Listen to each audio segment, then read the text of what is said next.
businesses and offer services on contingency fees and so forth and so on. What's happened, though, is that the threat of being sued pushes physicians to then practice what we refer to as defensive medicine. Now, when I used to practice at the university, I would hear about defensive medicine. I didn't think it was a real significant issue. I thought there were bigger issues. But now that I've been in private practice here in Los Gatos, I see it every day, and even my practice has changed. I've been in, many years at the university. I was never sued. In private practice, I get sued almost once a year. Now, most of those suits aren't warranted, but they take 2 years of attorneys fighting over things before they get dropped. I've only had to go to court once. It took a month in court for a jury to declare me innocent of any malpractice. That's a lot of cost. And so anybody who has an option of ordering an extra lab test or an extra CT scan or keeping the patient in the hospital an extra couple of days just to give a little extra degree of certainty, and more importantly, to have objective information that might protect you in court and avoid a lawsuit, you're going to do that. And then all of a sudden, all these really unnecessary tests are going to get ordered, and the overall price of the care for that patient without a change in outcome is just going to escalate. And so yes, the tort environment does alter physician behavior that increase costs, and that is a significant problem. Now, as we all know, a negative feedback loop is much more painful and people remember it. It's like Pavlov and the dog.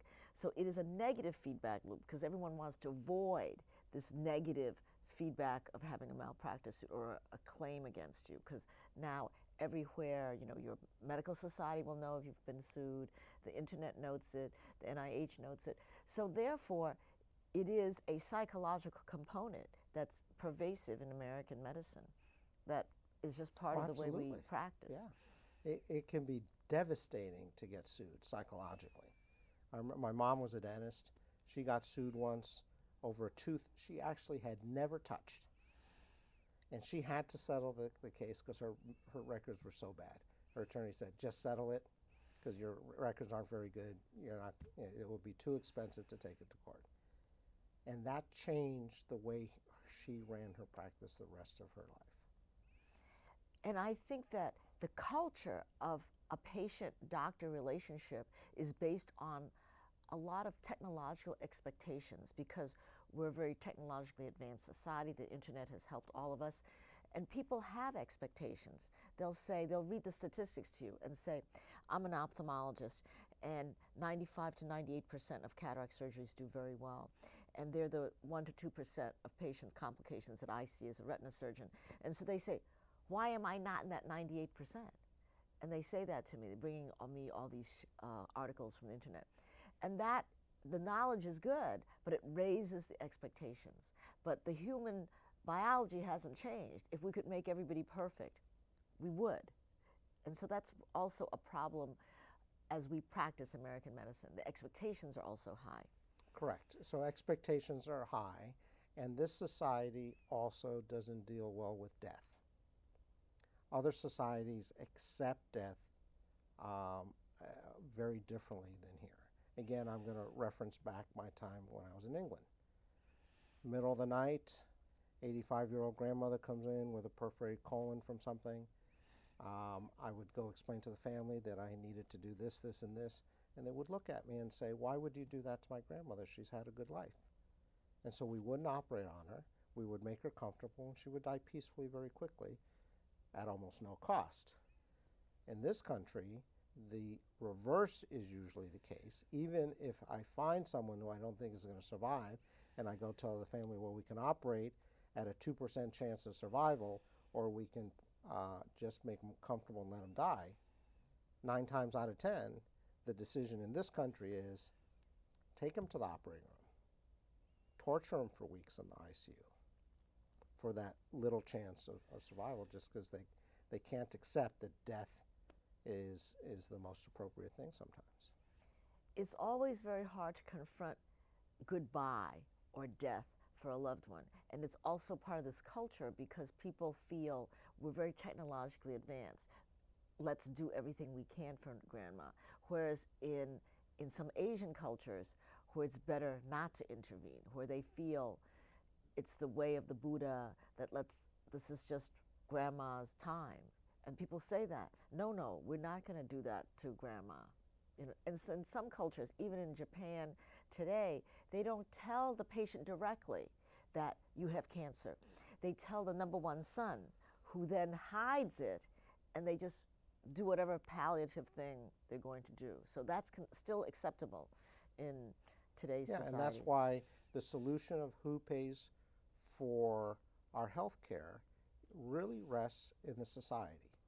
And fortunately, in this society, we have the opportunity to go out and vote and speak our mind and decide where the money goes. And to date, it's been left to the private sector pretty much. And I don't think that this society has really put forward resources to support that health care is actually a right. You mean if it were truly a right, we would have a much more informed kind of consensus of how to put us forward, to give us basic care? If it were a right, then it would be the responsibility of the government to pay for it, and we would have a 55% tax. We just have to spend more at it. If we're going to provide health care to everyone, if it's really an intrinsic right, and we assign the government to provide that service, government needs the money. And so we're going to have to pay for it. Society has to pay for it. Entirely. Yeah. So our take-home lesson for our home audience is, number one, we have to ask everybody, ourselves, our family, everybody, our community, how much do we want to pay? Exactly, because we're paying too much now and we can't afford it. And we have to figure out what is acceptable level of health care as the right. Is it basic? Should we have all the CT scans forever that we want, all the MRIs? How much can we expect of this basic system? And also to confront how can we deal with our elderly population who can lead long lives and have a very healthy life and still contribute to society? How can we add the health part to it? Right. And I think that physicians need to step up to the plate for the first time, because we've historically not done this, and actively participate as true advocates for our patients. So all our patients and ourselves, we should really communicate with our lawmakers, with each other, to talk about this, because we're all going to grow old, and we're going to be there, and we're going to be Medicare recipients. So we all have to figure this out. So thank you to our home audience for joining. I hope you will continue this discussion amongst yourselves in the kitchen, with your family members, with your congressmen, with your senators. How are we going to make health care affordable? Thank you for joining us.